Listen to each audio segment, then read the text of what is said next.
Oitavo dia de Copa do Mundo foi recheado de coisas. A gente teve decepção, teve zebra, teve gol histórico e jogão entre duas campeãs. E vamos falar desse dia hoje, agora, vamos nessa. Fala aí, torcedores do mundo todo. Sejam muito bem-vindos ao canal, meu nome é Victor Gader e antes de mais nada, já deixa seu curtir aqui embaixo, se inscreve no canal para acompanhar os lançamentos e marca o sininho de notificações. Quando eu fizer um vídeo novo, você recebe a notificação aí no seu dispositivo na hora para vir conferir, beleza?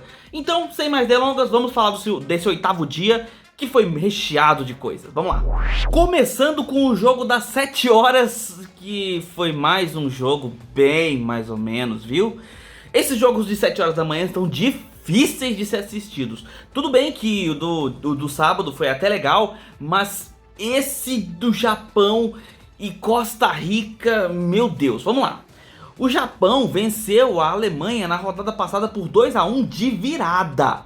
Então esperava-se o quê? Que ele, como um time, né, que venceu o seu último jogo, viesse com muito mais ânimo pro jogo. Em contrapartida, a Costa Rica tomou a maior goleada da competição até agora, o 7-0 da Espanha. E aí esperava-se o quê? Que o Japão tivesse uma supremacia em campo e talvez até conseguisse uma vitória, de certa forma até fácil. Lembrando que o Japão tem um time muito jovem.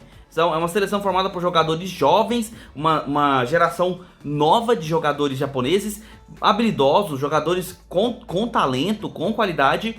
E a Costa Rica tem uma geração que vem desde 2014 pra cá, é a mesma geração, então é uma seleção mais envelhecida. E assim esperava-se que o Japão tivesse essa superioridade e conseguisse uma vitória fácil. Mas o que se viu nesse jogo, meu Deus do céu. Se você tinha algum incentivo para continuar dormindo às 7 horas da manhã, era esse jogo do Japão e Costa Rica. O Japão não tinha coragem de se lançar ao campo de ataque.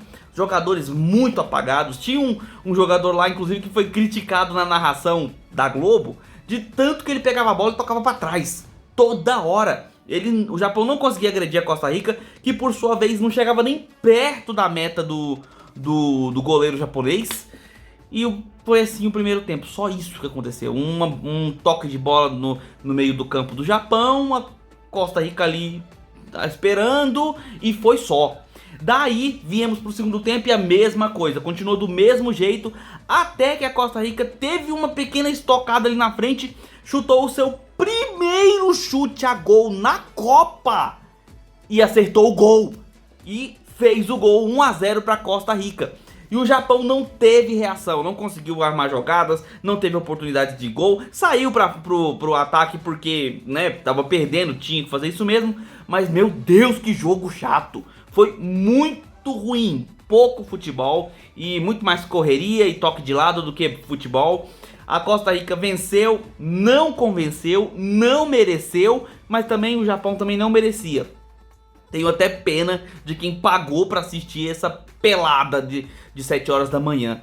Mas beleza, o Costa Rica venceu, faz 3 pontos e embola o grupo, porque até esse momento a Espanha estaria com 3 pontos, a Alemanha estava com 0, Japão com 3 pela vitória, e agora a Costa Rica com 3 pontos. Dependeria tudo do jogo da Espanha contra a Alemanha, que nós vamos falar mais tarde.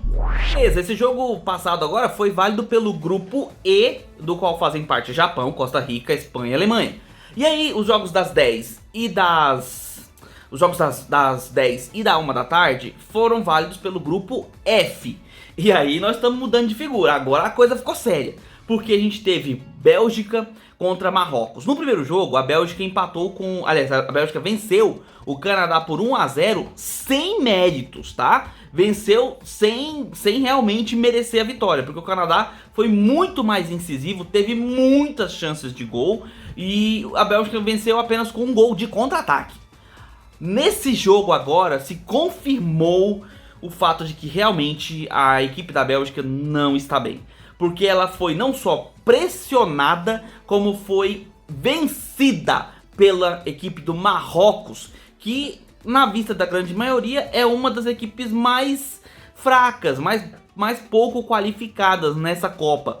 Mesmo assim, eles pressionaram o time belga. Tudo bem que a Bélgica teve até uma ou outra oportunidade, mas o Marrocos foi muito superior e não só venceu, como mereceu a vitória. Venceu por 2-0 e encaminha sua classificação. Não está completamente classificada ainda, mas já coloca um pezinho nas oitavas de final. Enquanto isso, a Bélgica fica com um pontinho, tendo que decidir a sua vida no último jogo, no caso da terceira rodada ali, contra a Croácia.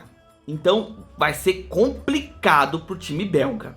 Falando em Croácia, se no primeiro jogo eles tiveram uma partida bem morosa, assim, sonolenta, nesse jogo agora eles se aproveitaram da falha do adversário, que eu vou comentar qual é, e conseguiram uma goleada.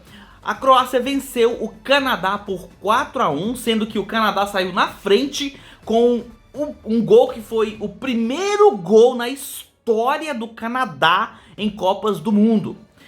O gol foi feito pelo David, se não me engano, o nome eu vou colocar aqui pra vocês, o nome do goleador, que abriu o placar. E quem via o começo do jogo, cara, acreditava que o Canadá ia conseguir não só vencer, como ia conseguir colocar a Croácia realmente pressionada lá atrás. Só que tem um detalhe. Aí eu falo do erro que é do adversário. O Canadá cansou. O Canadá se cansou durante o jogo. Por quê? A Croácia tem jogadores que estão dentro da temporada, estão no meio de temporada, então estão em prática ali, em forma. Enquanto isso, o Canadá tem jogadores que estão, digamos, parados há um certo tempo. A seleção do Canadá, ela tem jogadores que estão muito mais em pré-temporada ou em intervalo de temporada do que realmente ativos nas temporadas nas quais eles jogam. Então, a Croácia está mais bem condicionada para suportar um jogo mais pegado, um jogo de maior intensidade. O Canadá não. Então, logo até os 30 minutos do primeiro tempo, o Canadá ainda estava conseguindo jogar ali contra a Croácia. Mas depois disso, foi um sufoco, coitado. Porque o Canadá não tinha energia. Você vê que ele não tinha forças. Nem forças técnicas, nem forças físicas para se impor diante do forte esquema ofensivo da Croácia, que foi ganhando campo e confiança, fez o primeiro gol, virou o jogo e no segundo tempo só deu Croácia.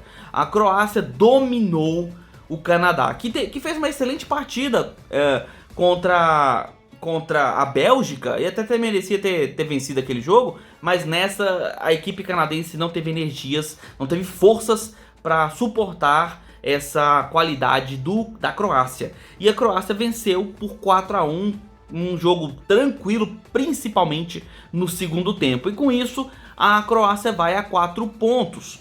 Também Marrocos, né, está com 4 pontos. O último jogo da Bélgica vai ser justamente contra contra a Croácia.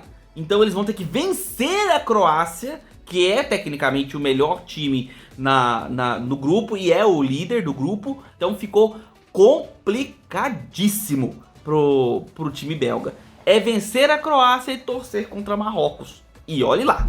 Realmente, voltando pro grupo E, nós temos o jogão da nossa tarde, o jogão do dia, entre Espanha e Alemanha. A Alemanha que perdeu o primeiro jogo pro Japão, né, por 2-1 de virada, precisando de todo jeito a vitória para poder ainda ter chances aí de batalhar uma classificação. Já a Espanha vinha de um 7-0 tranquilaço contra a Costa Rica e tinha que fazer o papel dela, vencer, classificar, ficar tranquila. Só que o jogo foi pegado, um jogo com chances de ambos os lados. A Espanha relativamente melhor do que a Alemanha, a Espanha mais impositiva com jogadas velozes. Não que a Alemanha não tivesse, mas a Espanha parecia mais inteira no jogo. A Alemanha errava passes de certa forma tranquilos, estava tendo dificuldade na armação das jogadas, tinha momentos em que jogadores batiam cabeça, tocavam a bola nas costas do seu companheiro. Então via-se que a Alemanha estava nervosa pela situação. Para piorar, a Espanha vai lá e sai na frente no placar, faz o gol e coloca ainda mais lenha nessa fogueira. Daí atrás no placar, a Alemanha teve que correr atrás do prejuízo. E nisso eles se lançaram à frente. E com muito custo, muita dificuldade, muitas tentativas, conseguiram fazer uma boa jogada e conseguiram o gol que dava os números iguais na partida. Eles empatavam o jogo, faziam apenas um ponto. E aí a Alemanha se lançou para frente, tentou do jeito que pôde marcar um segundo gol. A Espanha também teve chances claras de sair no contra-ataque e matar o jogo, mas nenhuma das duas conseguiram marcar, ficou no 1 a 1 mesmo. E aí na situação fica como? A Espanha com 4 pontos, né? O Japão, que perdeu a oportunidade mais clara da história das Copas de classificar na segunda rodada, fica com 3 pontos porque perdeu para Costa Rica, que por sua vez faz os seus 3 pontinhos com essa vitória em cima do Japão. Uma vitória que eles têm que agradecer a Deus, porque o Japão entregou o jogo para eles com um único chute que eles deram a gol.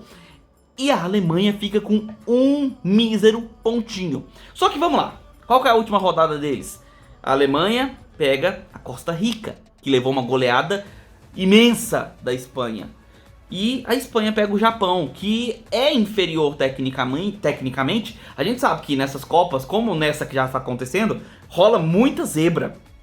Mas é difícil acreditar que a Alemanha vai conseguir perder ou empatar com a Costa Rica e que a Espanha vai conseguir perder ou empatar com o Japão. É muito provável que por conta dessa situação e principalmente por conta da bobeira do Japão de não ter se imposto em campo contra a Costa Rica, é muito provável que eles fiquem pelo caminho e quem classifique seja a Espanha e a Alemanha pela situação a qual se deu agora. A Alemanha vai tentar ir cheia de confiança para cima da Costa Rica e a Espanha não deve vencer o Japão, muito provavelmente. E amanhã temos mais 4 jogos, o último dia com essa quantidade de jogos separadamente, porque a partir da terça-feira os jogos dos grupos acontecerão simultaneamente. Então amanhã ainda teremos jogos às 7, às 10, 13 e 16 horas. A partir de terça-feira já começam, né, os jogos apenas ao meio-dia e às 4 da tarde, se não me engano. Vou confirmar e coloco aqui pra vocês os horários, tá? Mas beleza. Começamos às 7 horas da manhã com Sérvia e Camarões. E assim, por favor, sérvios e camaronenses, façam um jogo bom, porque acordar às 7 horas da manhã pra assistir jogo ruim é muito difícil. Beleza, temos esse jogo. Às 10 horas nós temos o jogo do outro grupo, que é entre Coreia do Sul e Gana. Outro jogo assim que, cara, esperamos muito que eles se entreguem no jogo, porque tem cara de jogo ruim, mas a gente tá torcendo para um jogo competitivo entre essas equipes. Daí 1 da tarde temos finalmente a nossa seleção entrando em campo novamente pela segunda rodada, dessa vez enfrentando a Suíça. E aproveitando o gancho, só para dar algumas notícias para vocês ficarem tranquilos, tanto o Neymar quanto o Danilo não devem ser cortados da Copa, beleza? Eles sofreram lesões, mas estão se recuperando bem e muito provavelmente vão poder até mesmo estarem à disposição para o jogo contra Camarões na terceira rodada, apesar de que eu acredito que o Tite não vai escalá-los nesse jogo, e se eu fosse ele não escalaria, mas estarão disponíveis. Beleza? Isso será a 1 da tarde e jogão top, o mundo para, o Brasil para pra gente assistir, né? E por fim, o último jogo do dia às 16 horas, outro jogaço entre Portugal e Uruguai, pelo menos é o que a gente espera, né, que seja um jogaço. Portugal venceu, né, o último jogo. E o Uruguai vem numa situação um pouco mais complicada. Então assim, deve ser um jogo muito mais competitivo do que os outros anteriores que a gente comentou agora, né? Principalmente os das 7 e das 10, né? Mas assim, vamos esperar que sejam jogões de bola dignos de uma Copa do Mundo. Principalmente os da parte da manhã, porque é muito difícil assistir jogo ruim de manhã. Mas beleza, gente, essa é a agenda de amanhã pro futebol na Copa do Mundo. Então é isso, galera. Se você curtiu esse conteúdo, já deixa seu curtir aqui embaixo e se inscreve no canal para acompanhar os lançamentos. Eu volto com vocês na manhã no vídeo de boletim e vou tentar trazer para vocês novamente os vídeos curtinhos falando sobre cada jogo do dia, como eu tenho feito habitualmente. Hoje, nesse domingo, particularmente eu não consegui trazer os shorts para vocês, mas a partir de amanhã deve estar tudo normal, tudo como deveria ser, beleza? Então estejam aqui acompanhando o canal, deixem seus comentários aqui com seus palpites, com a sua opinião, e nos vemos no próximo vídeo. Um abraço do torcedor atleticano.